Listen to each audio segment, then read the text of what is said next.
Welcome to another episode of Bourbon and Data Breaches, where we cover 5 of the most interesting breaches from this last week. I'm Steve. Frank? No, I'm Connor. A lot's happened this week. Let's go ahead and dive right into it. All right, starting us off, Tata Technologies gets ransomed. Tata Technologies, the engineering services giant, got hit with a ransomware attack that forced them to shut down IT services.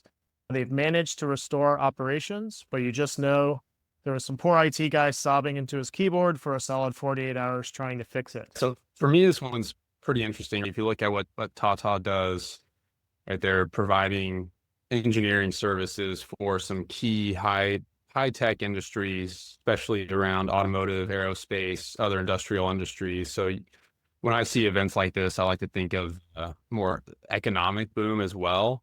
I'm curious how many different manufacturers had to put projects on hold, had to potentially stop manufacturing while their systems were down. They did get it back up and running in 2 days, depending on, it's a stressful 2 days if you're in it, if you're out of it, right? It seems like a fairly short amount of time, but when you have to reset everything, I'm sure there's additional downtime after that reset or reboot is completed. What I'm thinking of the major economic impacts, all the affected companies, I'm interested to see what's following this, if some of these ransomware gangs will start taking a look at some of the directly impacted companies from this event to continue to expand, as we've seen similar trends from threat actors in the past.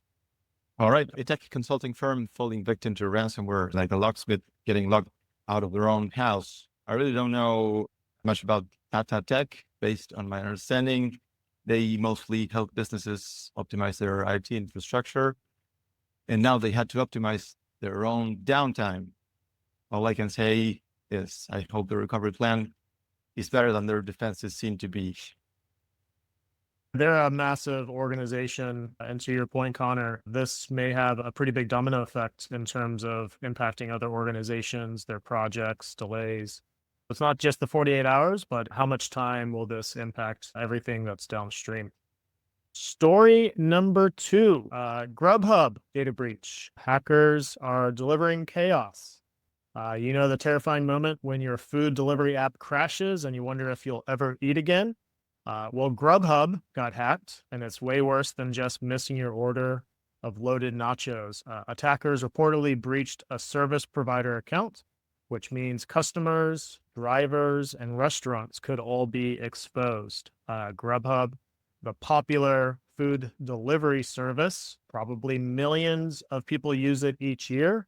It is currently unknown exactly what this breach means to those people. I think we've recently seen data breaches from Uber Eats and was DoorDash. So it's kind of, starting to be a trend. And now this seems like competition on food delivery platforms has turned to see who can leak the most data. Maybe it's time for them to invest in stronger security instead of those fancy promo codes.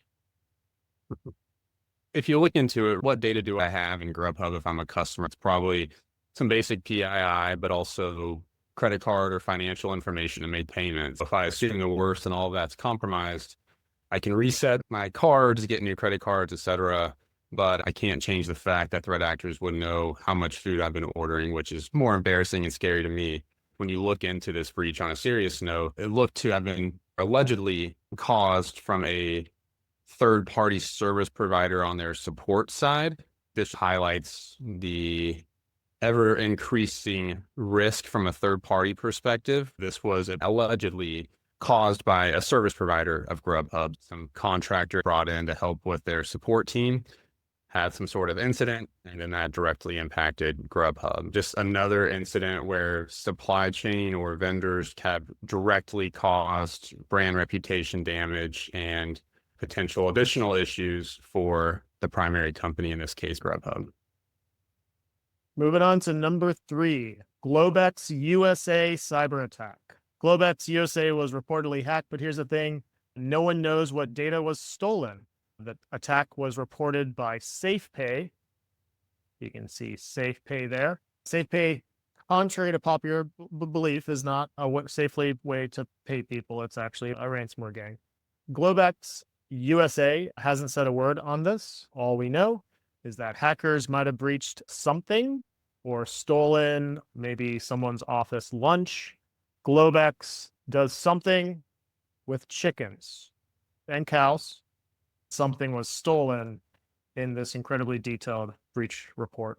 There was pigs there too at the end, and keep that rolling and see what other animals they work with. But yeah, I think it's interesting whenever you see a company have an event like this and they're not responding whatsoever.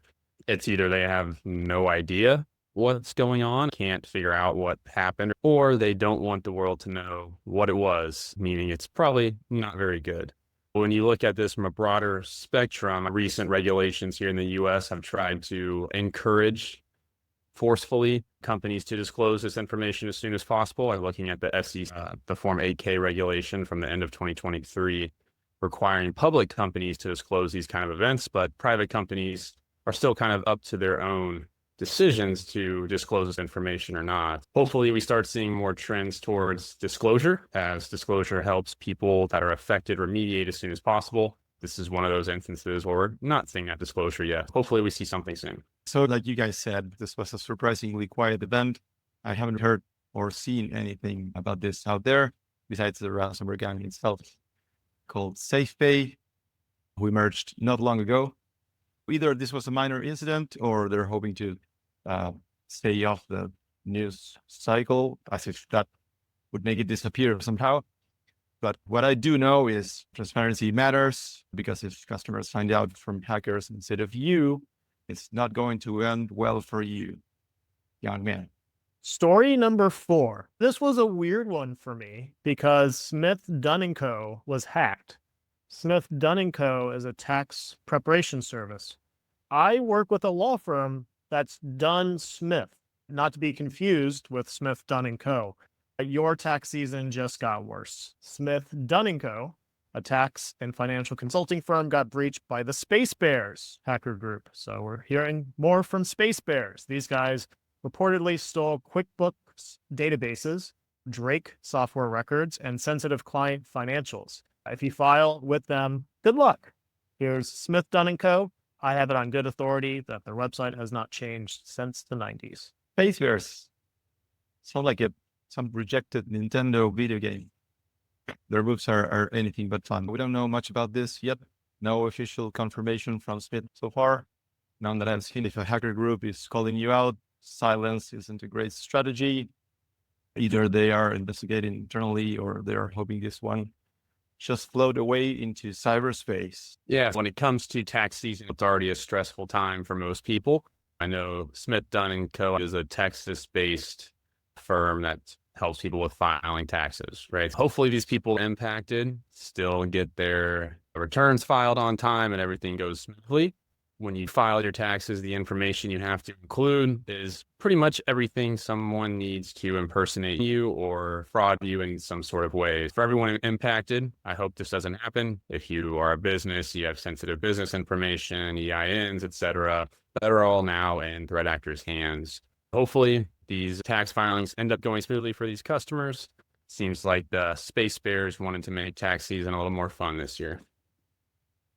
I find Space Bears to be a way more interesting name than the type of ransomware gang that steals QuickBooks data. All right, our last one today is a bit of a scary one if you have a baby or have ever been a baby. Storkcraft hacked. Storkcraft is a baby furniture company, and hackers decided to ransom them. They are the folks behind cribs and rocking chairs, and they got ransomed by Clop. Clop is the infamous group behind all the MoveFit breaches in 2023. Clop, we didn't hear much from them for a little while. I think they took a well-earned rest after breaching a lot of MoveIt installations. We still don't know how much damage was done to Storkcraft. Here's a little screenshot of Clop's site. There's a lot going on. There's a lot going on that site. And you know what? That's typically what happens when you're a top ransomware group. So Clop attacked Storkcraft. And if you have Storkcraft cribs, you may need to be on the lookout for hackers.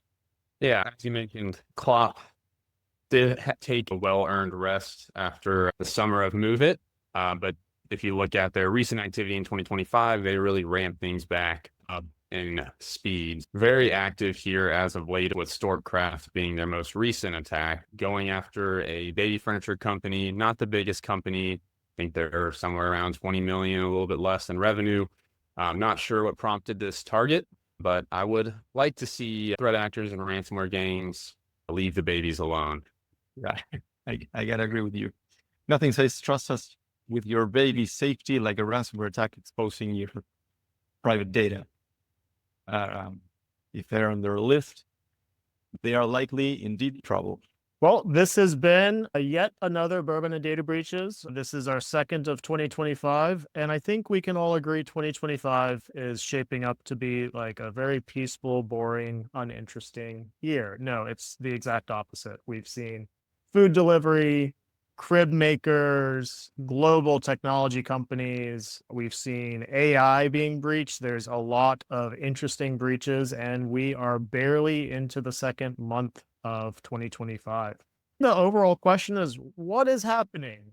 This year is starting off hot, and there's a lot going on. So if you liked everything you saw today, please like, comment, and subscribe. If you hated everything you saw today, that's fine too. You can argue it out in the comments section. Let us know which of these hacks scared you the most, and are you going to order anything from Grubhub today?